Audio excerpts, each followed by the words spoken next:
2021 was really good, and I wouldn't. Okay, firstly, I should say it's not just Pedigree. We have Mars, we have multiple brands: Pedigree, Whiskas, Iams, Chappi, Sheba, etc. Uh, Coming back to 2021, it was definitely a fantastic year. 2020 was also very good. You know that the growths were very good, and 2021 was even better. The momentum was there right from the beginning of the year, though the second wave happened because whatever we had learned in 2020 from the way we handled the first lockdown, etc.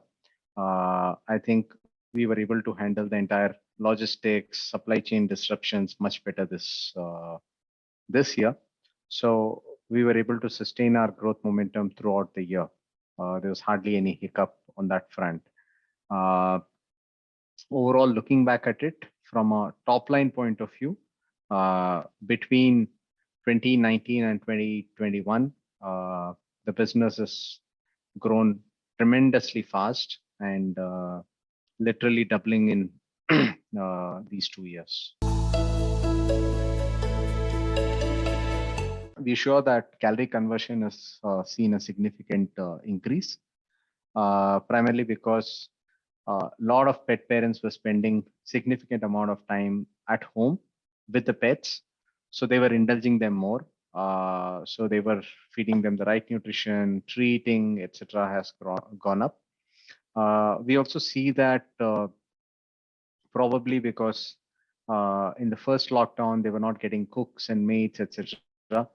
They would have made a shift towards packaging packaged goods, and that habit has persisted till now. So that's the other bit. And last but not least, I think number of pets also has increased. There are a lot of people who are either single or they had a single child. Many of them have adopted pets for companionship, and this is something that will impact the category for a long time. There was a big disruption, right? Ocean freight was availability of containers were badly hit, particularly in the first half of the year. So at that point of time, you were not getting containers to import products into the country.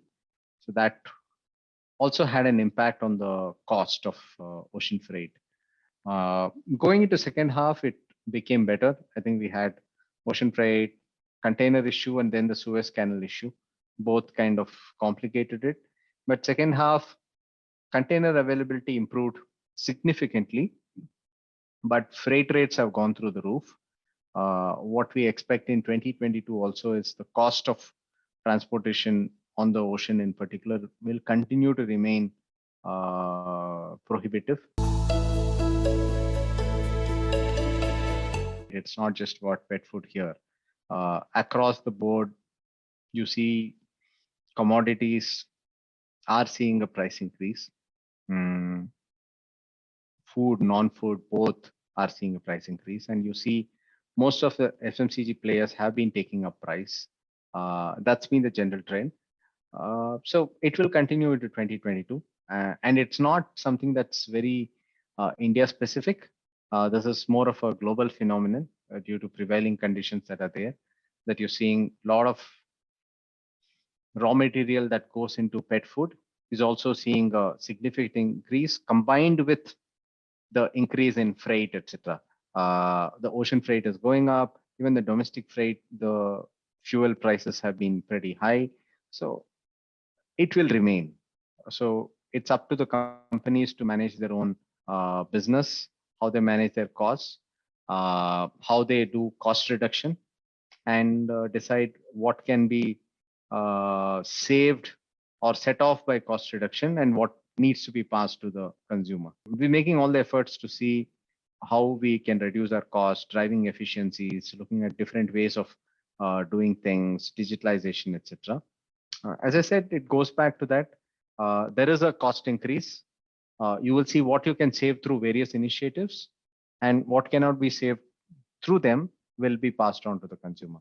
So it's a continuous exercise. It's not a one-time exercise that will happen, because the external environment is also moving pretty fast, right? Unlike in 2018 or 2019, things were a little slow. Yeah. You could do this exercise once or twice a year. And now you have to keep watch of these costs and what margins you're able to retain pretty much continuously every month.